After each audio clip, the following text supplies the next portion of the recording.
시작하도록 하겠습니다.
(2013년 10월 17일) 이제 오늘 제목 두 번째 시간 말씀 순종 없이 구원은 없다, 7번째 강의가 되겠습니다.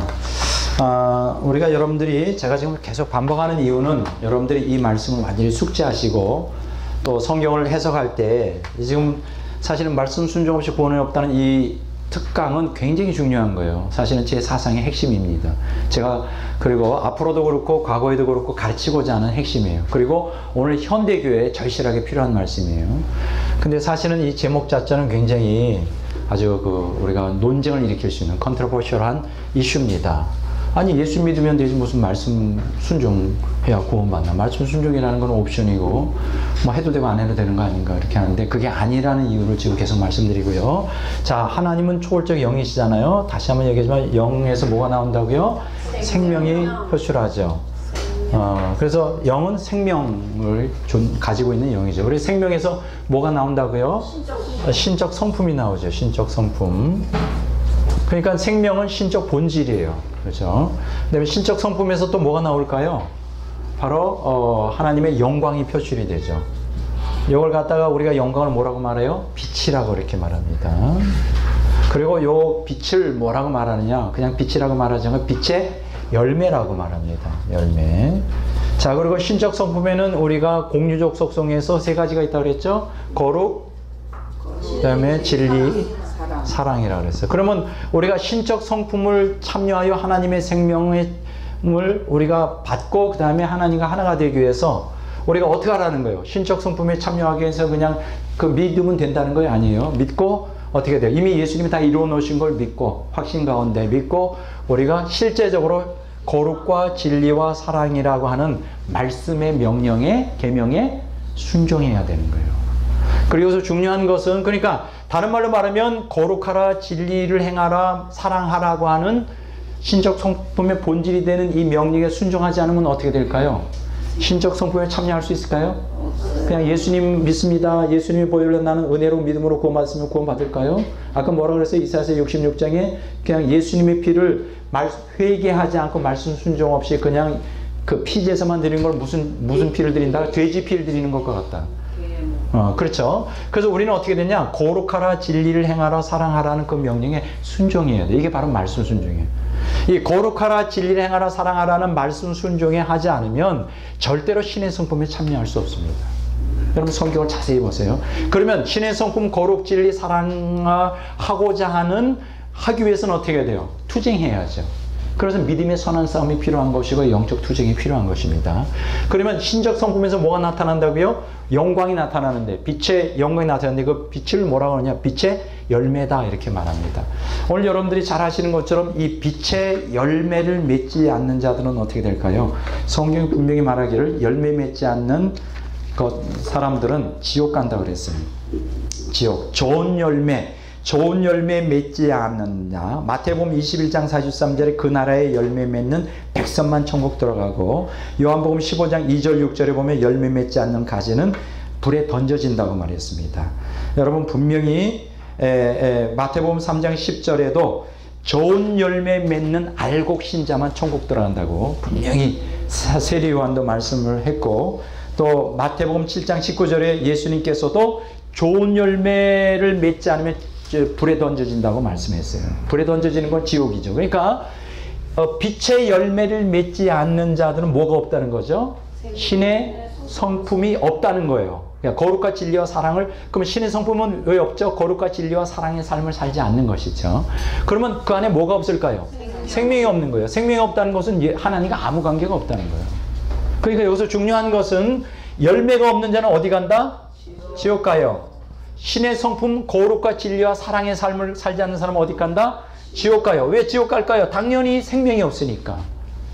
하나님과 아무 관계가 없는 자예요. 그래서 말씀 순종 없이 구원은 없다는 거예요. 왜냐하면 신의 성품과 또 빛의 열매는 무엇을 통해 이루어지죠? 말씀 순종을 통해서 이루어지기 때문에. 말씀 순종을. 그래서 제가 지금 그 말씀을 지금 강조하는 거예요. 자, 그러면 신의 성품에 참여한다는 그 말은 또 다른 말로 말하면 무엇이라고 말할 수 있느냐? 에베소서 4장 24절을 봅니다. 자, 성경을 한번 또 찾아보도록 하겠습니다. 에베소서 4장 24절.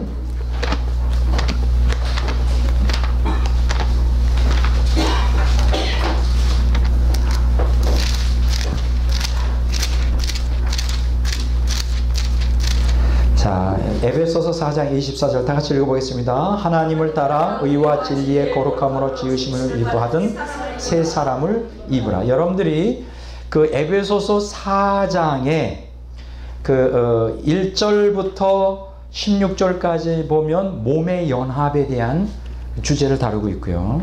또 17절부터 32절까지 보면 그리스도 안에서의 새로운 삶, 그러니까 새 사람에 대하여 언급하고 있어요.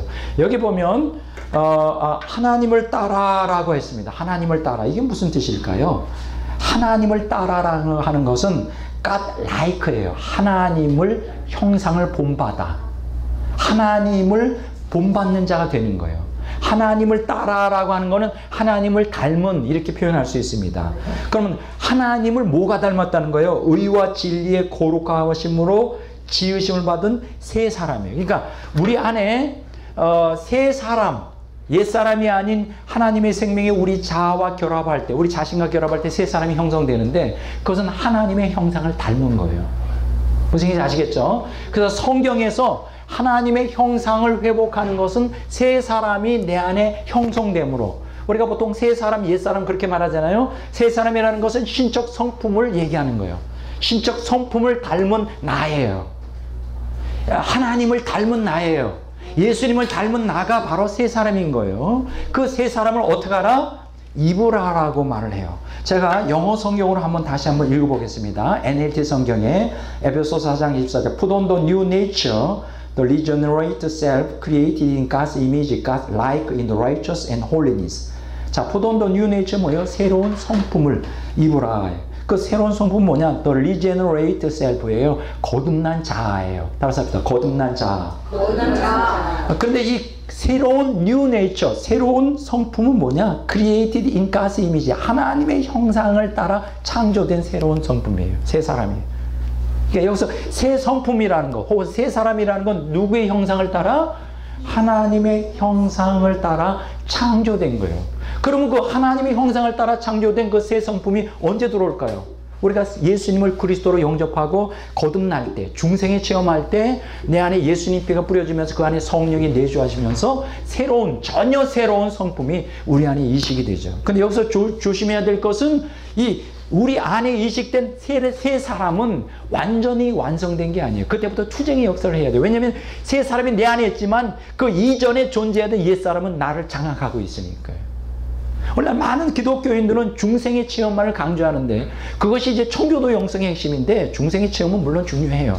중생 거듭나지 않으면 절대 하나님 나라 들어올 수 없고, 거듭나지 않으면 새 사람이 창조가 될 수 없고, 거듭나지 않으면 신적 성품에 참여할 수 없어요. 거듭나면 너무나 중요한 거예요. 중생의 체험은 중요하지만 그게 전부가 아니라는 거예요. 왜냐하면 그때부터 투쟁적인 삶을 살아야 돼요. 그러면 어떤 투쟁을 해야 될까요? 회개는 예수님 믿을 때만 시작하는 거 아니에요. 그거는 죄인의 회개가 있고, 두 번째 신자의 회개가 있어요. 따라서 합시다. 죄인의 회개, 신자의 회개. 다시 한번 죄인의 회개, 두 번째, 신자의 회개. 오늘날 많은 기독교인들은 자기가 처음 예수 믿을 때 회개 한 번 하면 된다고 생각해요. 이게 구원파들이 하는 얘기죠. 절대 그건 아니에요. 우리가 처음 예수 믿을 때도 회개를 해야 되지만은 그건 죄인의 회개예요. 그러나 두 번째 중요한 것은 날마다의 삶 속에 신자들이 회개해야 돼요. 성도들이 회개해야 된다고. 우리 안에 왜 회개해야 될까요? 옛사람이 우리를 여전히 위협하고 있으니까. 그리고 우리 안에 거듭난 생명이 있다 할지라도 옛사람의 욕망을 따라 살면 그 구원을 상실할 수가 있어요. 한 번 구원이 영원한 구원이 아니라고요. 우리가 예수 믿고 거듭나도 새 생명 우리 안에 잉태되었어도 그거는 시작에 불과하지, 구원의 과정에서 끊임없는 자기 부인과 투쟁이 있지 않으면 그 새 사람은 말라 죽어버리고 말아요. 우리 마태복음 13장에 길가 그 돌밭에 뿌려진 씨앗이나 길가에 그 가시밭에 뿌려진 게 바로 그런 형태를 얘기해요. 예수 믿고 거듭났어요. 그러나 옛사람을 욕망을 따라 살다 보니까 결국 그 신앙에서 떨어져 나가는 거예요. 아주 오늘 기독교인들이 성도들이 신자의 죄를 회개해야 돼요. 그 다음에 말씀 순종하는 삶을 살아야 돼요. 회개와 말씀 순종은 같이 붙어 있는 것이에요. 여기 보면 in true righteous and holiness라고 했어요. 참된 의와 거룩 안에 있는 하나님을 닮은 형상. 이게 그러니까 새 사람이라고 하는 것은 하나님을 형상을 회복한 나 자신이에요. 아니, 좀 더 구체적으로 말하면 하나님의 형상을 지금 회복해 가는 과정 중에 있는 나란 말이에요. 그게 이제 새 사람이란 말이에요. 자, 이해가 되시죠? 자, 그럼 우리가 어떻게 될까? 아까 조그맣게 얘기하기를 열매 맺지 않는 가지는 지옥불에 던진다고 그랬어요. 열매 맺어야 돼요. 그러니까 우리가 열매 맺어야 돼요. 그런데 여기서 중요한 것은 그 열매, 빛의 열매, 하나님의 영광을 드러내는 빛의 열매는 어디서 나온다고요? 신적 성품에서 나오는데, 신적 성품의 3대 요소가 뭐라고요? 거룩과 진리와 사랑이에요. 오늘 두 번째 시간에는 제가 여기에 대해서 집중적으로 다뤄보려고 합니다. 왜 우리가 하나님의 말씀에 순종하지 않으면 왜 우리가 구원받을 수가 없는가? 다른 말로 말하면 거룩과 진리와 사랑은 그냥 되는 게 아니에요. 예수님의 피만 의지한다고 저절로 거룩해질까요? 예수님의 피만 의지한다고 진리가 내 안에 저절로 형성이 되고 예수님의 피만 믿고 그 은혜와 그냥 믿습니다 하면 그냥 저절로 사랑이 될까요? 아까 뭐라 그랬어요? 아가페라는 게. 투쟁해야 된다 그랬죠. 투쟁해야 돼요. 영적 투쟁을 해야 돼요. 다른 말로 말하면 말씀을 순종하기 위해서는 끊임없는 죄와의 투쟁이 이루어져야 하는 거예요. 제가 요 근래에 아주 좋은 책을 한 권 또 만나게 됐어요. 그게 뭐냐면 앤서니 후쿠마라고 하는 신학자입니다. 여러분 이 사람 이름은 좀 여러분들이 외워두셨으면 좋겠어요. 누구요? 앤서니 후쿠마. 후쿠마 주석을 얘기하는 거 아니고요. 후쿠마 아주 유명한 신학자입니다. 이 사람의 책이 지금 3권이 있어요. 제가 이 3권 다 갖고 있어요. 지금 다 읽어볼 계획인데, 하나는 개혁주의 인간론, 개혁주의 인간론이 있고요. 두 번째 개혁주의 구원론이 있고요. 세 번째 개혁주의 종말론이 있어요. 여러분들이 괜찮은 책이에요. 왜 괜찮다고 제가 얘기하느냐? 이분은 칼빈주의 입장이지만 우리가 칼빈주의의 3대 위대한 신학자가 있어요. 칼빈주의에서 아브라함 카이퍼. 여러분 이런 사람들 이름은 대충은 좀 기억해 두셔야 돼요. 신학을 배운 사람이라면. 누구요? 아브라함 카이퍼. 자, 이 위대한 신학자. 또 한 사람은 뭐냐? 그 다음에 벤자민 워필드라는 사람이에요. 벤자민 워필드. 또 세 번째 누구냐면 화란의 위대한 신학자인데 헤르만 바빙크라는 사람이에요. 헤르만 바빙크라고 하는 사람이에요. 한번 좀 따라서 합시다. 아브라함 카이퍼, 벤자민 워필드, 헤르만 바빙크. 이 세 사람을 우리가 세계 3대 칼빈주의 신학자라고 이렇게 말을 해요. 뭐 그 외에도 또 유명한 신학자들이 있죠. 뭐 핫지라고 하는 위대한 신학자들인데 그 사람은 더 그 전 시대 사람이니까 너무 좀 고리타분하고 너무나 좀 사변적이고, 사실은 실제적으로 우리 칼빈주의에서 지금 많이 지금 굉장히 유명한 사람으로 3대 세계적인 칼빈주의 신학자가 이제 아브라함 카이퍼, 벤자민 워필드, 헤르만 바빙크인데 사실 이분들은 철저히 칼빈주의자죠. 근데 사실은 조금 저는 그래요. 저는 뭐 칼빈주의 신학을 제가 전공한 사람, 깊이 전공한 사람은 아니지만은 이분들은 조금 교조주의적인 색채가 많아요. 다른 말로 말하면 전통적으로 내놓은 칼빈주의를 그냥 답습, 아무 비판 없이 답습하는데, 이 앤서니 후쿠마라고 하는 사람, 요 사람이 요 최근의 사람이죠. 1913년에 태어나서 이제 1988년까지 사셨으니까 최근에 이제 요 아브라함 카이퍼, 베냐민 모필드, 헤르만 바벤크 뒤를 잇는 신학자인데, 이 칼빈주의 신학자인데, 이분은 상당히 저하고 굉장히 공통점이 많아요. 칼빈주의자, 저는 칼빈주의자 아니거든요. 저는 웨슬리안주의인데도 칼빈주의자인 앤서니 후쿠마하고 저하고 성경 해석상에서 많은 공통점을 갖고 있어요. 이번에 깜짝 놀란 게 뭐냐? 이번에 그 개혁주의 인간론을 보는데, 이번에 제가 지난번에 요번에 이거 나눠드렸잖아요. 여러분들에게. 저 요거 말씀 순종 없이 구원은 없다는 요거 나눠드렸잖아요. 그 요거 쭉 제가 이렇게 설명을 하는데, 제가 인용한 성경 구조를 이분이 그대로 다 인용하고 있더라고요. 깜짝 놀랐어요. 거의 한 구절도 틀림없이 다 인용하면서 저하고 같은 입장으로 해석을 하고 계신 거예요. 이번에 이걸 좀 추가적으로 읽었는데, 그래서 이분은 참 굉장히 대단하다. 왜 제가 이분을 높이 평가하느냐? 다른 사람은 앤서니 후쿠마, 따라서 봅니다. 앤서니 후쿠마. 이 사람을 제가 높이 평가하는 건 이분이 하나님 말씀 중심적이라는 거예요. 어떤 이분이 칼빈주의자이면서도 선배들처럼 그대로 그걸 답습하지 않고 하나님 말씀 원어에 입각을 이게 정말 그런가 아닌가를 하고, 그래서 가능한 한 하나님 말씀에 입각하여 성경을 해석하려고 했더라고요. 그래서 비록 전통적으로 내려오는 칼빈주의라 할지라도 성경 말씀 자기가 볼 때는 그게 틀렸으면 틀렸다고 아주 단호하게 얘기를 해요. 이분이 이제 또 한 가지 특징은 종말론에서 저하고 아주 결정적으로 통일하는 거는 이분이 환란 후 휴거서를 또 믿어요. 앤서니 후쿠마가 조지 레더가 이제 그 개혁주의 입장에서는 환란 후 휴거서를 믿는 아주 대표적인 사람인데, 앤서니 후쿠마도 환란 후 휴거서를 믿는데 저하고 그 논리가 똑같더라고요. 왜 그 환란 전 휴거설이 틀린지 쭉 얘기하더라고요. 그런데 여기서 제가 오늘 얘기하려고 하는 건 뭐냐, 이 개혁주의 인간론이라는 책을 이제 쭉 보는데 48쪽에서 49쪽에 보면 이런 얘기를 해요. 하나님 형상 회복에 대하여 어떻게 우리가 하나님의 형상을 회복할 것이냐. 물론 그것은 성령을 통하여 그게 된다. 그건 맞는 얘기죠. 우리 인간의 노력으로 하나님의 형상을 회복하는 것은 아니에요. 그런데 여기서 보면 하나님의 은혜와 성령의 능력으로 하나님의 형상이 회복되는데, 중요한 건 얘기를 한 가지예요. 이게 뭐냐면 인간의 노력과 책임이 있어야 된다는 거예요. 뭐가? 인간의 노력과 책임. 다른 말로 말하면 하나님의 형상을 회복하는데, 다른 말로 말하면 신의 성품에 참여하는데, 하나님의 은혜와 성령의 능력은 필수적인 요소지만, 그렇다고 해서 인간의 의지적 노력, 인간의 노력과 책임을 배제하지 않는다는 거예요. 그러면서 여기서 성경 구절을 쭉 얘기해요. 에베소 5장 1절에 너희 하나님을 본받는 자가 되라. 또 에베소 4장 32절 그리스도 하나님은 그리스도 안에서 너희를 용서같이 너희도 용서하는 자가 되라. 고린도전서 11장 1절에 내가 그리스도를 본받는 자같이 너희는 나를 본받는 자가 되라. 빌립보서 2장 5절 11절에 너희 안에 이 마음을 곧 그리스도 예수의 마음을 품으라. 이건 뭐예요? 하라는 거잖아요. 하라는 거. 그러면서 이분은 뭐냐? 하나님의 은혜와 성령의 능력은 필수적이지만 하나님의 형상을 회복하는데, 그러나 인간의 노력과 책임도 반드시 필요하다. 그래서 수동적 자세가 아니잖아. 능동적 자세로 하나님 형상을 회복하는데 참여해야 된다. 왜 제가 이분을 갖다 놀랍게 깜짝 놀라느냐면, 칼빈주의자들은 인간의 자유의지를 인정을 안 해요.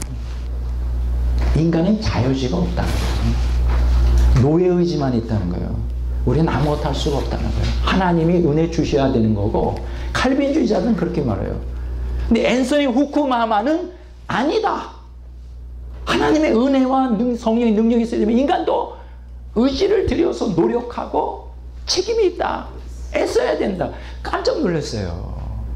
그러니까 이 사람은 이런 얘기를 한다는 건 칼빈주의자들에게 칼 맞을 일들이죠. 근데 굉장히 이 사람은, 그 앤서니 후쿠마는 나름대로는 제가 볼 때는 지금 제가 개혁주의 그 인간론을 읽고 그 다음에 구원론, 종말론 다 읽어보려고 해요. 지금 읽고 있는데 굉장히 저하고 통하는 데가 있어요. 또 물론 안 통하는 것도 있죠. 이분이 칼빈주의자다 보니까 또 성경을 그 관점으로 참 해석하다 보니까 저는 그렇게 안 해석하는데 뭐 있긴 있지만은 그냥 나름대로는 발버둥 치면서 하나님 말씀에 제대로 해석하려고 하는 사람이 있습니다. 여기서 중요한 게 뭐냐? 왜 우리가 말씀을 순종해야 되느냐? 하나님의 은혜와 능력만 가지고 안 된다는 거예요. 우리가 적극적으로 말씀에 순종하여, 다른 말로 말하면 거룩하라, 진리를 행하라, 진리 가운데 행하라, 사랑하라고 하는 적극적인 말씀에 하나님의 은혜와 능력을 힘입어서 능동적으로 참여해야 된다는 거죠. 앤토니 후쿠마처럼. 제가 지금 주장하는 건 그거예요. 그래야만 우리가 하나님의 형상을 회복할 수가 있다는 거예요. 왜 오늘날 현대 기독교인들이 하나님의 은혜, 하나님의 능력을 경험하면서도 왜 신의 성품에 참여하지 못할까? 애쓰지 않아서 그래요. 투쟁적으로 살지 않아서 그래요. 왜냐면 힘들죠. 어떻게 말씀대로 순종하는 게 쉽겠습니까? 어렵잖아요. 그냥 안 해. 그냥 쉽게 신앙생활 하려고 그래. 쉽게 하다 보니까 어떻게 해요? 죄의 세력을 무너뜨리지 못해. 쉽게 신앙생활 하려니까 자기 옛사람을 부인하지 못해. 욕망에 질질 끌려다니. 그래서 지금 변화가 안 일어나는 거예요. 여러분의 자유의지를 갖다 드려야 됩니다. 다섯 번 자유의지. 너무나 중요합니다. 여러분 영적인 능력도 습관이에요. 영적 습관이에요. 그 영적 습관은 그 밑바닥에는 자유의지가 있어야 돼요. 결단을 해야 돼요. 단호하게. 투쟁해야 돼요. 투쟁적으로 하지 않기 때문에 우리가 신의 성품에 참여하지 못하는 거예요. 자, 그러면 성경은 우리에게 뭐라고 얘기를 하느냐? 자, 뭐라고 얘기를 하느냐 하면 우리가 어떻게 해야 우리가 신의 성품, 거룩, 진리, 사랑에 참여할 수 있을까요? 성경에 보면 로마서 6장 17절에 보면 우리가 한번 보겠습니다.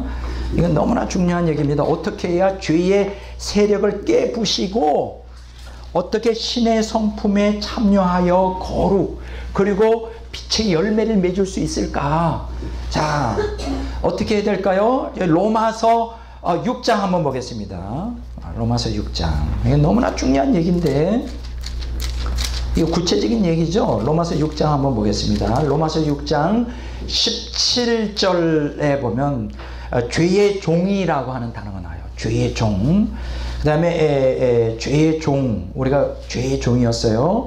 그런데 18절에 보면 죄에서 해방되어 의의 종이 되었다 그랬어요. 자, 죄에서 해방돼야 죄의 종에서 의의 종이 되잖아요. 이거 뭐 카먼센스 상식 아니에요. 자, 그럼 의의 종이 되는데, 죄의 종이 의의 종이 되는데, 의의 종이 되고 22절에 보면 무슨 말씀이 되냐면 하나님의 종이 된다는 거예요. 근데 하나님의 종이 된다는 것은 죄로부터 해방되었을 때 하나님의 종이 되죠. 22절이 그렇게 나오잖아요. 죄로부터 해방되어 하나님의 종이 되었다. 그러면 하나님의 종이 되었을 때, 그러면 의의 종이 되었을 때 19절에 보면 무슨 말씀이 나옵니까? 의의 종으로 내주어 거룩함에 이르게 돼요. 자, 죄의 종이었을 땐 거룩함을 열매를 맺을 수가 없죠. 예? 하나님의 속성인 거룩을 맺을 수 없죠. 근데 무슨 종이 돼야 돼요? 의의 종이 돼야 돼요. 자, 그러면 거룩함의 열매를 맺으려면 22절에 보면 어떻게 돼요? 하나님의 종이 돼야 돼요. 그러니까 거룩함의 열매를 맺는 데는 첫째는 의의 종이 되었을 때, 두 번째는 또 하나님의 종이 되었을 때. 근데 의의 종이 된다는 것, 곧 하나님의 종이 된다는 것과 같은 거예요. 그럼 거룩함의 열매를 맺어요. 그 거룩함의 열매로부터 뭐가 날까요? 영생이 나오죠. 생명. 자, 근데 여기서 중요한 게 있어요. 어떻게 그러면 그 의의 종이 되고 죄의 종에서 의의 종이 되고 의의 종이 돼서 하나님의 종이 되는데 죄로부터 해방되었을 때 의의 종이 되고 죄로부터 해방되었을 때 하나님의 종이 되고 거룩함에 이르는 열매를 맺게 되고 결국 그 궁극적으로 영생에 참여하게 되는데, 그러면 실제적으로 우리가 어떻게 되느냐? 여기 두 가지가 있어요. 첫째가 뭐냐? 여기 18절에 보면 17절에 다 같이 읽어보겠습니다. 하나님께 감사리로다. 너희가 본래 죄의 종이더니 너희에게 전하여 준 바 교훈의 본을 마음으로 순종하여. 어떻게 해야 의의 종이 될까? 어떻게 해야 하나님의 종이 될까? 그래서 거룩함을 만들고 열매를 맺고 영생을 얻을 수 있을까? 한 가지밖에 없어요. 제일 먼저는 뭐냐? 너희에게 전하여 준 바 교훈을 마음으로 순종해야 돼요. 교훈을 마음으로 순종해. 이게 교훈이 뭡니까? 전하여 준 바가 뭐예요? 복음의 진리죠. 복음의 진리를 마음으로 순종해야 돼요.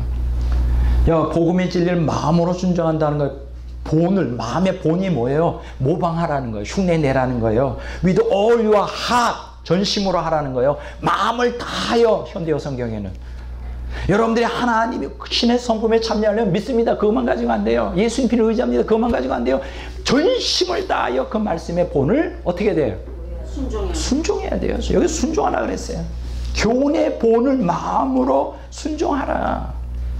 마음으로 순종하라. 마음으로 순종한다는 마음으로만 믿는다는 게 아니에요. 전심으로 그것을 마음으로 순종한다는 것은 그대로 살아가는 거예요. 그대로 살려고 투쟁하는 거예요. 그대로 살아야 돼요. 말씀 대 말씀에 떨리는 마음으로 그 말씀에 자기 자신을 굴복시켜야 돼. 그렇게 될 때에 죄의 종에서 뭐가 될까? 의의 종이 되고 의의 종에서 하나님의 종이 돼요. 의의 종이 된다는 건 하나님의 종 고르고 거룩함을 맡고 열매를 이제 맺게 되는 거예요. 영생을 하게 되는 거예요. 로마서 6장 22절. 자, 그러면 우리가 어떻게 해야 될까요? 지금 세 가지를 말씀드렸습니다. 신적 성품에 대하여 거룩, 진리, 사랑. 근데 놀라운 것은요, 아까 열매 맺지 못하면 어떻게 된다고? 지옥 간다 그랬죠. 불못에 던져져요. 근데 신적 성품인 거룩과 진리와 사랑의 삶을 살지 못하면 성경 뭐라고 가르치냐? 지옥 간다고 말하고 있어요. 아주 이거 충격적인 얘기예요. 아주 충격적인 얘기예요. 거룩을 추구하지 않으면, 진리를 추구하지 않으면, 사랑을 추구하지 않으면 그 얘기는 뭐예요? 반대로 얘기하면 죄 가운데 사는 거죠. 죄 가운데 기독교인이나 해서 살면, 거룩과 진리와 사랑에 반대되긴 어둠의 삶을 살면 지옥 가요. 한번 예수님 믿었다고, 한번 성령을 체험했다고, 한번 은혜를 받았다고 천국 가는 거 아니에요. 끊임없이 투쟁해야 돼. 그래서 신의 성품을 참여해야 돼. 제가 오늘 두 번째 시간에는 그것을 말씀드리려고 합니다. 진리와 사랑과 거룩의 삶을 추구하지 않으면 천국 가지 못합니다. 그러면 진리와 사랑과 거룩의 삶을 어떻게 해요? 그 살라는 말씀에 순종하지 않으면 구원받을 수 없다. 그래서 말씀 순종 없이 구원이 없는 거예요. 제가 그걸 얘기하려고 하는 것입니다. 자, 중요합니다. 따라서 진리, 사랑, 거룩. 자, 뭐라고요? 신의 성품이 진리, 사랑, 거룩. 자, 그러면 하나하나. 자, 이거는 처음에 여러분들에게 나눠드린 이 그림이 있어요. 찾아보세요. 말씀 순종 없이 구원은 없다. A번인데 2013년 9월 5일이라고 거기 적혀 있어요. 오른쪽이에요. 왼쪽이 아니라. 찾아보세요. 좀 자료. 어디 있는지 모르세요? 이거 있어야 되는데. 자, 없으면 그냥 들으셔요. 자, 요 그림 동그랑 땡땡이 이렇게 썼죠. 네, 이걸 지금 이걸 강의합니다. 자, 그래서 여러분들이 요 시리즈라는 거 항상 갖고 다니셔야 돼요. 언제 어디서 또 그것을 또 다시 주장할지 모르니까. 자, 지금 제가 진리와 사랑과 거룩, 왜 진리와 사랑과 거룩에 라고 하는 말씀 순종 없이 구원받을 수 없는지, 성경 뭐라고 가르치는지 제가 이제부터 두 번째 시간에 좀 공부하도록 이렇게 하겠습니다. 자, 요한 3서 1장 3절 4절 봅니다. 진리에 대해서 먼저 얘기합니다. 요한 3서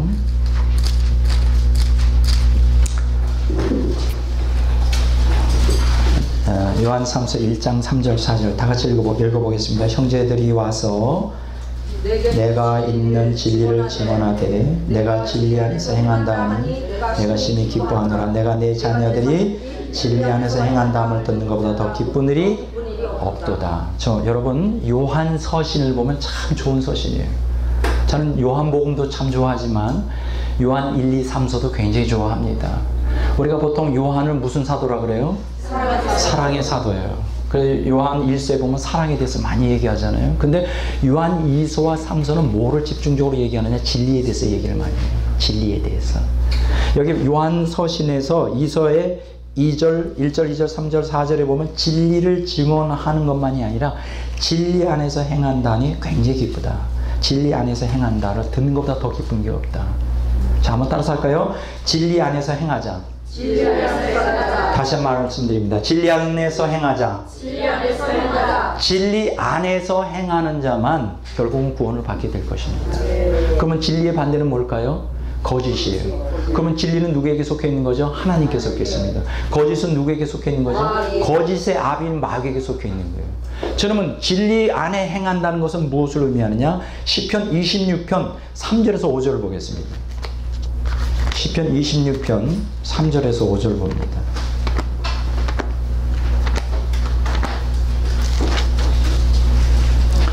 자, 구약성경 821쪽 부분에 있습니다. 시편 26편 3절 4절을 봅니다.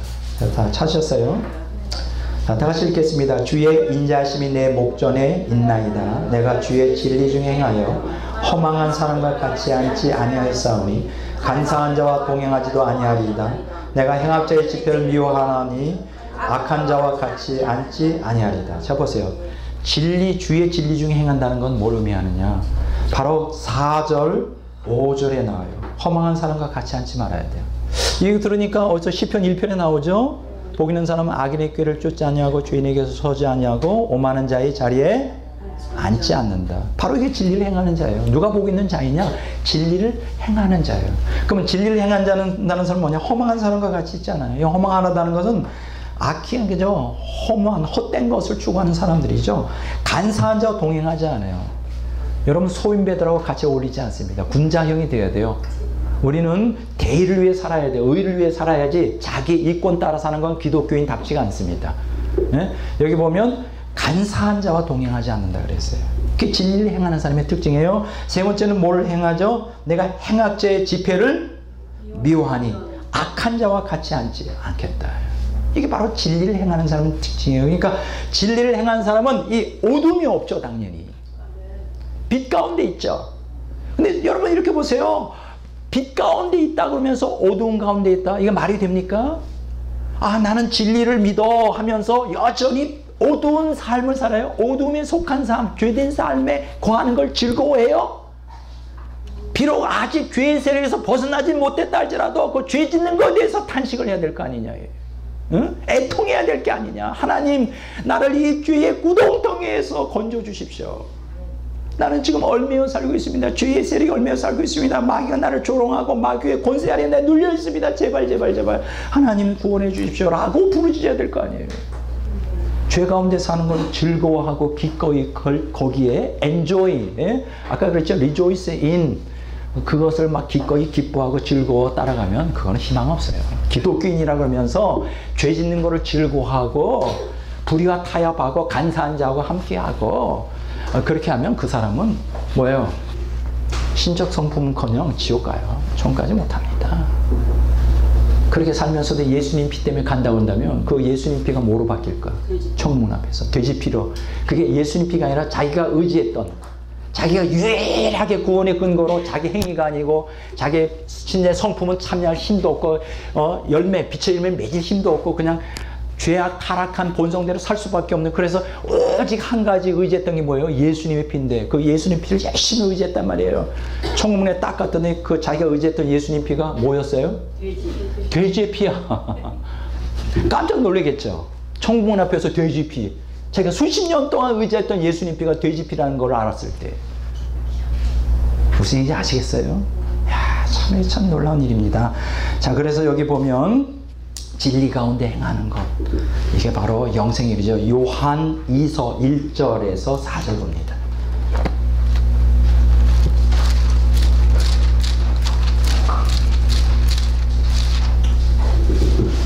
자, 요한 2서 1절에서 4절. 장로인 나는 택하심을 받은 부녀와 그의 자녀들에게 편지하니 내가 참으로 사랑하는 자여 나뿐 아니라 진리를 아는 모든 자도 그러하는 것은 우리 안에 거하여 영원히 우리와 함께할 진리로 말미암으로다. 은혜와 긍휼과 평강이 하나님 아버지와 아버지 아들 예수 그리스도로부터 진리와 사랑 가운데서 우리와 함께 있으리라.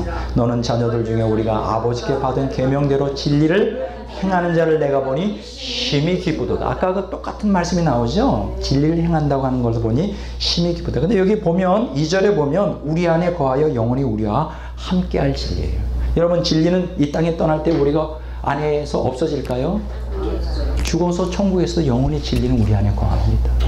그 진리가 있는 사람만 천국 들어가요. 그 진리가 있는 사람에게 거룩이, 진리에서 거룩이 표출되고 진리에서 사랑이 나오는 거예요. 진리에 근거 없는 거룩이라든가 진리에 근거 없는 사랑이는 있을 수 없는 거예요. 그 진리가 거룩과 사랑을 갖다 연결해주는 다리 역할을 해주는 거예요. 그렇기 때문에 우리가 거룩을 추구한다, 사랑을 추구한다. 근데 그 밑바닥에는 뭐가 있어야 돼요? 항상 진리가 있어야 돼요. 그리고 그 진리가 우리를 천국으로 인도해요. 예수님이 진리세요. 성부 하나님이 진리시고 성령이 진리의 성령이세요. 그렇기 때문에 성부, 성자, 성령은 항상 우리를 진리 가운데로 인도해요. 그리고 진리가 우리 안에 거할 때 우리는 거듭나는 역사가 있고 그것이 생명으로 인도해요.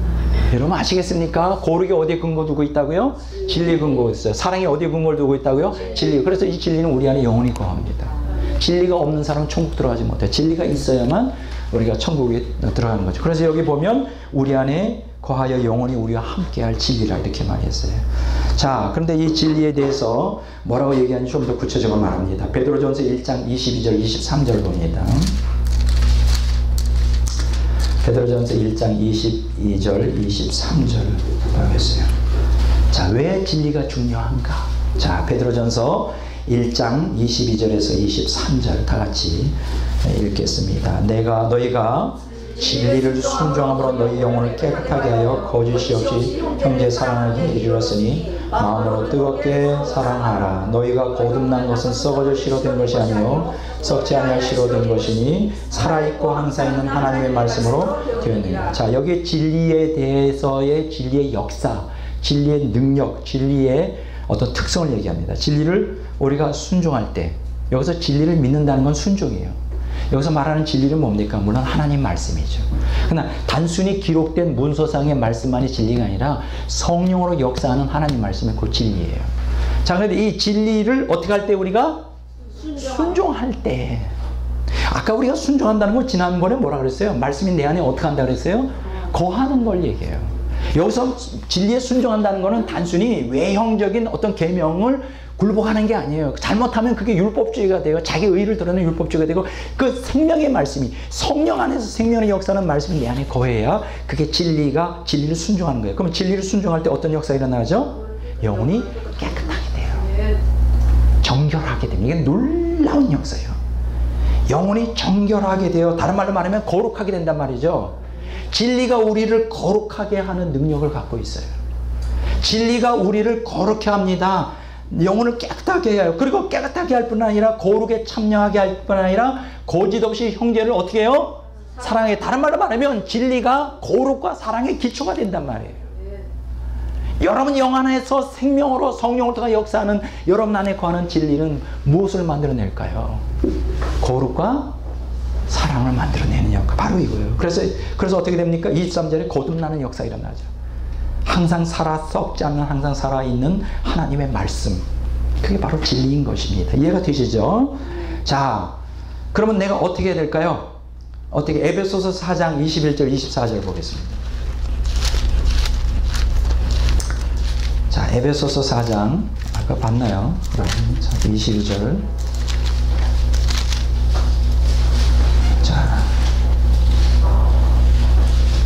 에베소서 4장 22절을 다시 읽습니다. 24절까지 읽습니다. 너희는 유혹의 욕심을 따라 썩어가는 구습을 따르니 옛사람을 벗어버리고 오직 너희의 심령이 새롭게 되어 하나님을 따라 의와 진리의 거룩함으로 지으심을 받은 새 사람을 입으라. 여기 보세요. 하나님을 따라 뭐예요? 하나님의 형상을 닮은, 하나님을 그대로 빼어 닮은 의와 진리의 거룩함 보세요.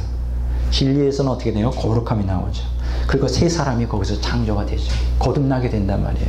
근데 여기서 중요한 것은 뭐예요? 이것이 일회성으로 끝나는 게 아니죠.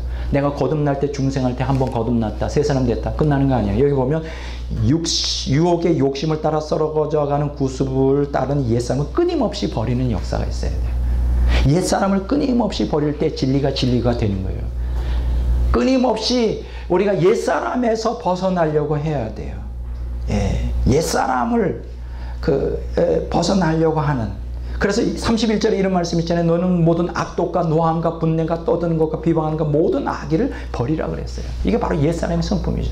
제가 오늘 아까 소개했지만 예수님과 멀어지게 하는 45가지 이유, 여러분들이 이걸 날마다 상고하시기 바랍니다. 혹시 여러분들이 여기에서 아직 벗어나지 못하는 죄가 있다면 이 말씀을 묵상하고 반복 영적 연습을 하고 영적 훈련을 하면서 벗어나도록 해야 돼요.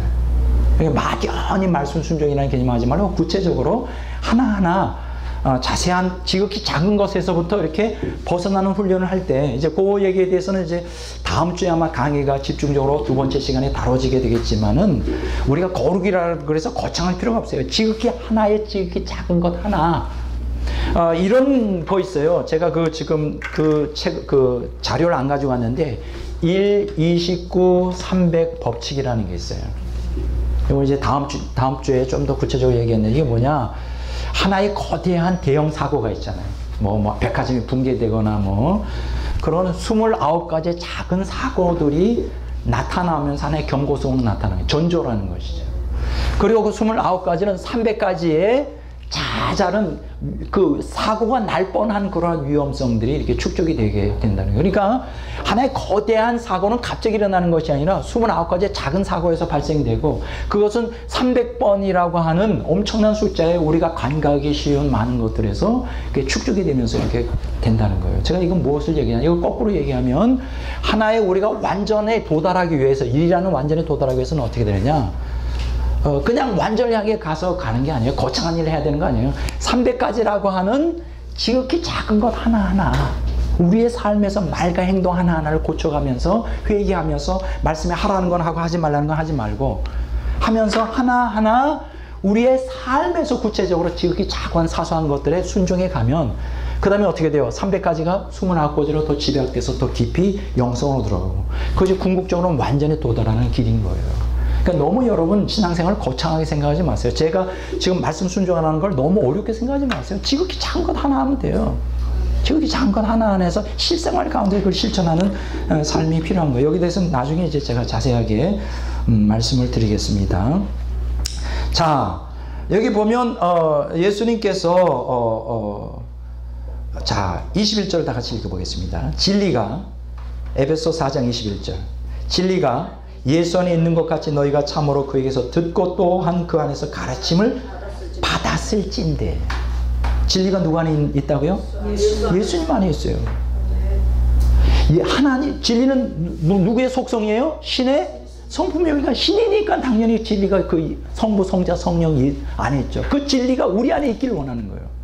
그 우리는 어떻게 예수님 안에 거하는 진리를 나의 것으로 삼을 수 있을까? 본받아야 되죠. 가르침을 받아서 순종해야 돼요. 그러면 가르침 받아 순종하려면 어떻게 돼요? 진리가 내 안에 걸려면 어떻게 돼요? 먼저 옛사람을 벗어버려야지. 새 사람은 옛사람을 벗어버리면 자동적으로 확장이 되는 거예요. 유혹의 욕심을 따라 썩어져가는 구습을 따는 옛사람을 날마다의 삶 속에 벗어버리는 훈련을 해야 된단 말이에요. 말과 행동에 거친 말 쓰지 말고요. 한번 약속했으면 지키고요. 말하고 행동하는 것이 일치하게 되고 뭐 할 수 있잖아요.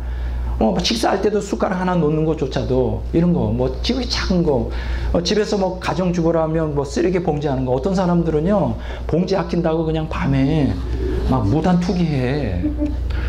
난 도대체 근데 그게 예수 믿는 사람이라면 정말 이해가 안 돼요. 세상 사람들이야 막갑하니까 그게 이해가 되지만 예수 믿는데 조금 비닐을 아끼겠다고 무단 투기하고 거짓말하고 사기치고 이게 아무렇지도 않게 생각해요. 그리고 자기는 살인죄 안 범하니까 아주 큰 죄만 생각해. 그거 하나님께서 그건 다 봐주실 거고 용납. 절대 그거 그렇지 않아요. 말과 행동에 있어서 하나하나 지극히 작은 것에 여러분들이 아주 고쳐야 돼요. 그거 고쳐야 돼요. 고칠 때 이제 거룩으로 향해 나갈 수가 있는 거예요. 악습을 버려야 돼요. 악습. 자, 그래서 진리 가운데 행하는 것. 그 진리가 사랑과 거룩의 기초가 된다. 자, 그러면 진리는 어떻게 될까요? 진리는 우리를 거룩으로 인도하죠. 요한복음 17장 17절 봅니다.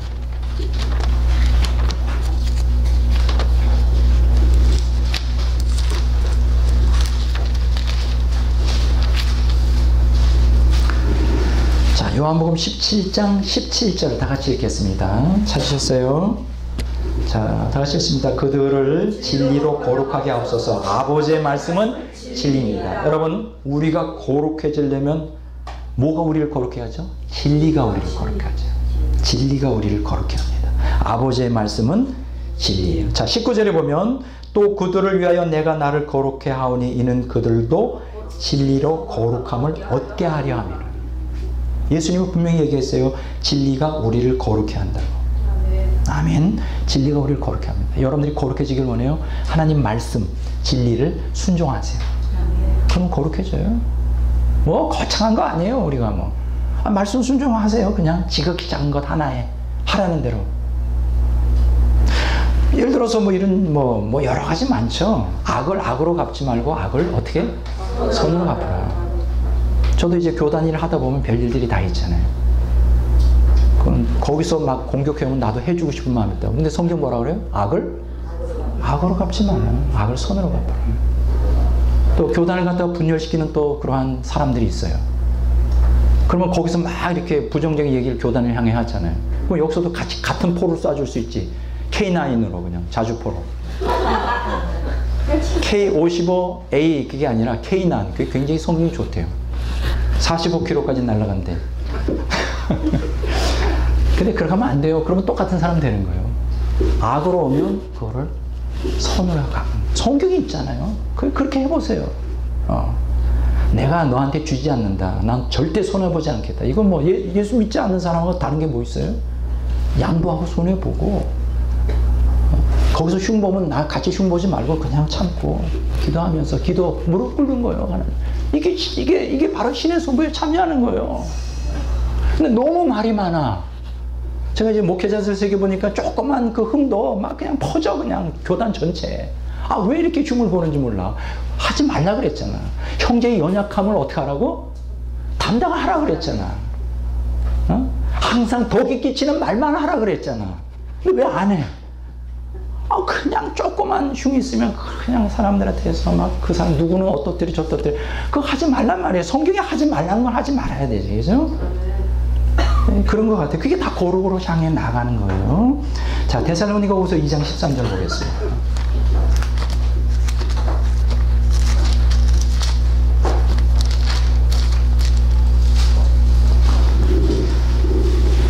자, 데살로니가후서 2장 13절 다 같이 읽겠습니다. 주께서 사랑하시는 형제들아, 우리가 항상 너희에게 원하여 마땅히 하나님께 감사할 것은 하나님이 처음부터 너희를 택하사 성령의 거룩하게 하심과 진리를 믿음으로 구원을 받게 하시네. 여기 보세요. 우리가 진리가 거룩하게 한다는 것은 성령 없는 진리가 거룩하게 하는 게 아니에요. 진리가 우리를 거룩하게 한다는 건 진리 그 자체가 성령은 진리의 성령이기 때문에 항상 우리를 진리 가운데 인도해요. 여기 보세요. 성령의 거룩하게 하심과 진리를 믿음으로 구원을 받는다 그랬죠. 그러니까 성령과 진리는 같이 가게 돼 있는 거예요. 여기서 진리가 거룩하게 된다는 것은 그냥 진리 그 기록된 성경 말씀이 우리를 거룩하게 한다는 게 아니라 이 성경 누가 기록했어요? 성령이 기록했잖아요. 또 진리가 성령 안에 있잖아요. 그러니까 진리가 거룩하게 하는 것은 성령으로 역사하는 진리가 우리를 거룩하게 하는 거예요. 오늘 이 말씀대로 그런 뜻인 거예요. 야고보서 1장 18절을 보겠습니다.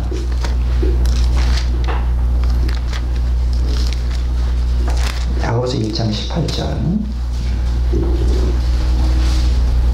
다 같이 읽겠습니다. 그가 신약성경 372쪽 야고보서 1장 18절 그가 그 피조물 중에 우리가 한 천 열매가 되게 하시려고 자기 뜻을 따라 진리의 말씀으로 우리를 낳으셨느니라. 진리의 말씀으로 우리를 낳았다. 아까 우리가 베드로전서 1장 22절 23절이 기억나죠?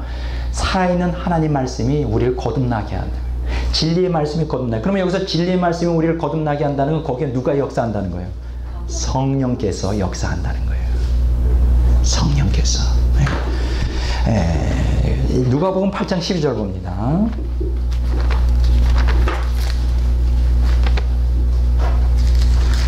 자, 누가복음 8장 12절. 누가복음 8장 12절.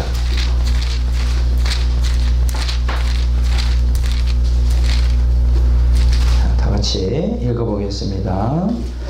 자, 길가에 있다는 것은 말씀을 들은 자니 이에 마귀가 가서 그들이 믿어 구원을 얻지 못하게 하려고 말씀을 그 마음에서 빼앗는 것이요. 자, 말씀을 빼앗아 가는 때 구원이 이루어지지 않죠. 왜냐하면 그 말씀이 진리, 성령을 통해 역사하는 진리이기 때문에. 자, 여기서 성경은 뭐라 그랬습니까?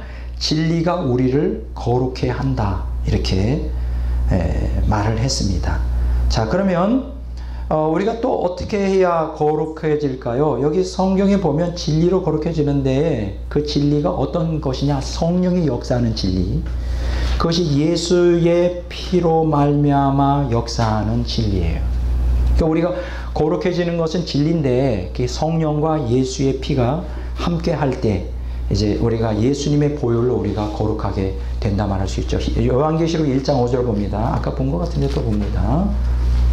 자, 요한계시록 1장 5절 하나 봅니다.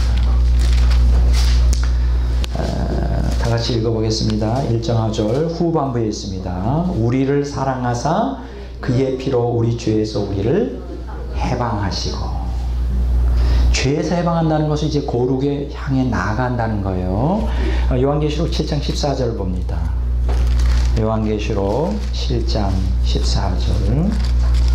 자, 다 같이 한번 읽어보겠습니다. 내가 말하기를 내 주여 당신이 하시나이다 하나니 그가 그에게 이르되 이는 큰 환난에서 나오는 자들인데 어린 양의 피에 그 옷을 씻어 희게 하였느니라.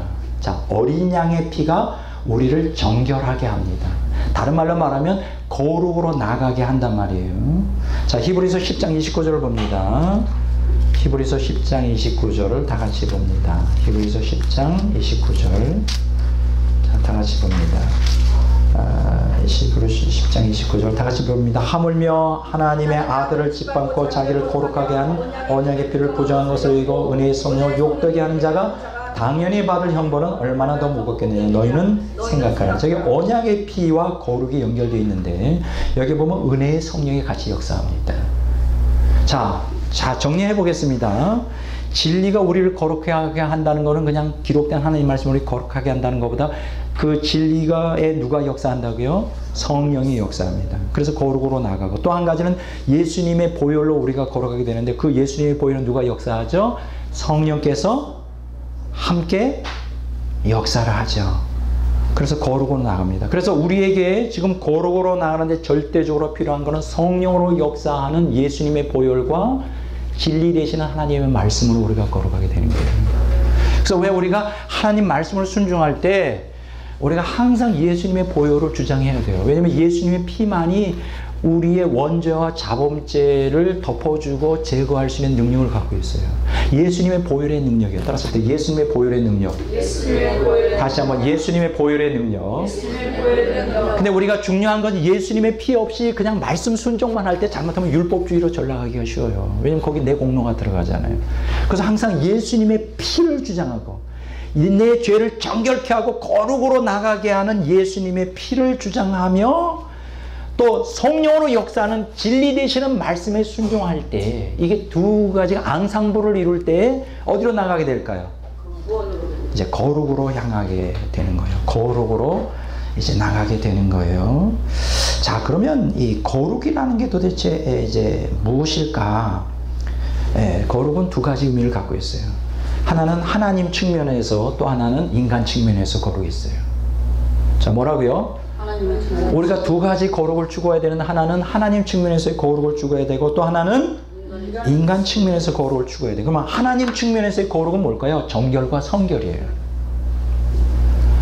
거룩하라라고 명령할 때 하나님 측면에서 우리가 지켜야 될 거룩은 정결과 성결이에요. 그러면 정결과 성결은 도대체 뭐로부터 정결과 성결이냐? 세상을 사랑하면 안 돼요. 세상과 타협하면 안 돼요. 내 옛사람의 욕망대로 살아가면 안 돼요. 야고보서 4장 4절 한번 보겠습니다. 히브리서 다음에 다 같이 한번 읽어보겠습니다. 야고보서 4장 4절. 자, 야고보서 4장 4절 다 같이 읽겠습니다. 가늠하는 여인들아 세상과 벗된 것이 하나님과 원수됨을 알지 못하느냐. 그런즉 누구든지 세상과 벗이 되고자 하는 자는 스스로 하나님과 원수되는 것이라. 이거 불신자에게 얘기한 겁니까? 신자에게 얘기한 겁니까? 신자예요. 신자에게 경고하는 거예요. 예수님이 천국을 향해 가고 있다는 성도들에게 야고보가 세상과 벗하지 말라고 경고하고 있는 거예요. 세상과 벗하면 누구 하나님과 원수가 되고 누구의 짝이 돼요? 마귀하고 짝이 돼요. 세상을 사랑해서는 안 돼요. 정결과 성결이라는 것은 세상으로부터 분리되는 걸 얘기해요. 여러분 우리가 비록 세상에 살지만 세상의 풍조를 따라가면 안 돼요. 세상과 혼합해 살아가면 안 돼요. 세상 사람들이 살아가는 방식으로 살면 아주 이건 지옥행입니다. 나는 기독교인들에게 경고하고 싶어요. 예수를 믿는다고 하면서 교회는 다니지만 세상 사람들이 똑같은 그들이 추구하는 방식대로 그들이 추구하는 욕망을 따라 산다면 그것은 100% 지옥행이에요. 왜냐하면 거룩을 추구하지 않기 때문에. 이거는 거룩은 무엇으로 표출되어야 되느냐? 하나님께 성결과 정결로. 그래서 우리는 투쟁할 수밖에 없어요. 세상과 타협하지 않기 위해서는 투쟁해야 돼요. 우리에게 개인적으로 이득이 되는 것도 하나님의 영광을 가리는 것은 과감하게 버려야 돼요. 저도 그런 사람을 지금까지 살아왔어요. 부족하지만 제가 세상과 타협하지 않고 결탁하지 않으려고 지금까지 살아왔어요. 제가 지금도 다행하게 생각하는 것은 제가 가는 곳마다 환영을 받았어요. 목회도 오래 했어요. 부목사 생활도 했어요. 가는 곳마다 참 인기가 좋았어요. 그 막 큰 교회에서도 제일 인기가 좋았고, 그리고 미국에서도 가는 곳마다 인기가 좋았어요. 근데 너무 인기가 좋다 보니까 뭐예요? 시기 질투가 일어나는 거예요. 그리고 심지어는 담임 목사님보다 나를 더 좋아하는 사람들이 많이 있을 정도로. 그러니까 심지어는 담임 목사에 대해 불만을 갖고 있는 사람들이 백 목사님 나보고 같이 나가서 개척교회 하자는 거예요. 아주 저한테는 굉장히 어려운 두 번의 기회가 있었어요. 난 다 거절했습니다. 나는 내 목회 철학은 부목사로 들어왔으면 부목사로 끝나는 것이다. 그리고 일단 그 교회를 떠나면 끝장이에요. 그 교인들하고 통화 안 해요. 이게 내 목회 철학인데 아주 너무나 힘들었어요. 저보고 그냥 목회하자고 물고 늘어지는 바람에. 이제 그런 사람일수록 또 나중에 나를 또 배반하지. 그러니까 난 사람 믿지는 않아요. 근데 참 지금 생각해도 참 다행이다 생각해요. 그래서 세상과 타협하지 않기 때문에 제가 손해본 것도 굉장히 많습니다. 그렇게 살아야 돼요. 정교를 지켜야 돼요. 세상 방법대로 살아가면 안 됩니다. 그게 당장은 좋을지 모르지만 결국 하나님과 원수되는 자리로 나가게 되는 거예요. 로마서 8장 13절 봅니다. 로마서 8장 13절.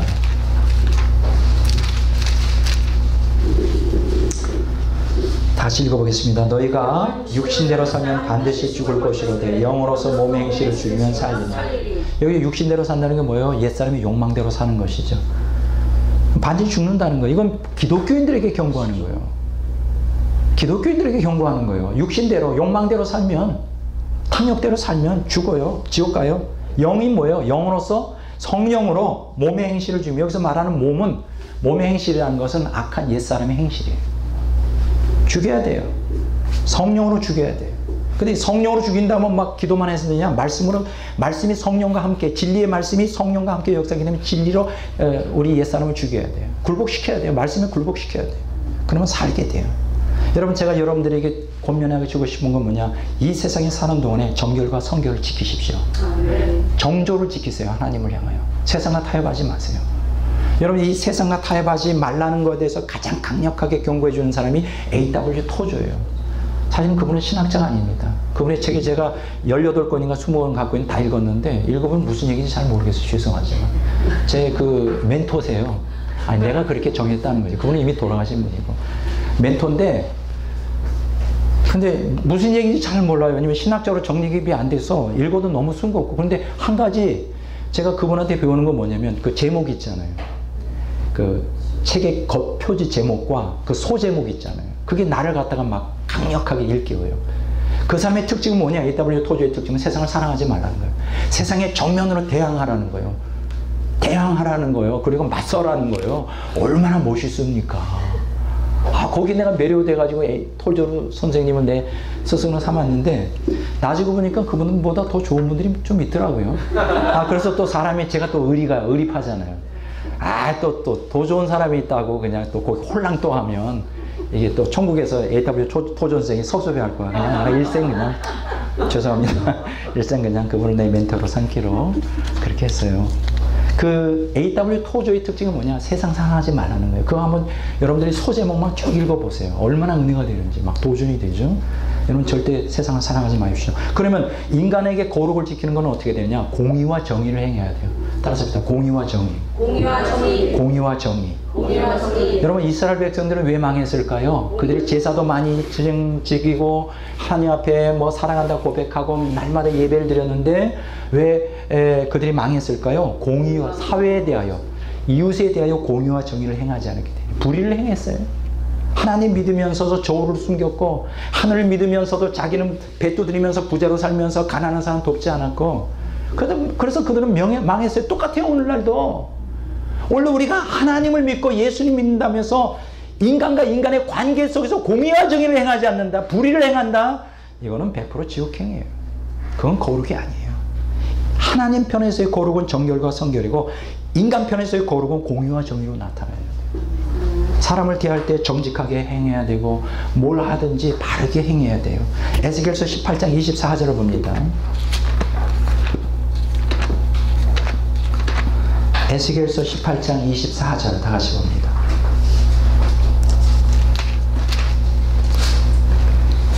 그러니까 여러분들이 에스겔에서 제가 가장 중요한 부분이 두 군데 있다고 생각해요. 에스겔서 18장과 에스겔서 33장이에요. 뭐 다 볼 수는 없지만 에스겔서 18장 24절을 다 같이 한번 보겠습니다. 만일 의인이 돌이켜 그 공의에서 떠나 범죄하고 악인이 행하는 모든 가증한 일들을 행하면 살겠느냐? 그가 행한 공의로운 일은 하나도 기억함이 되지 아니하리니 그가 그 범한 허물과 그 지은 죄로 죽으리라. 무서운 경고입니다.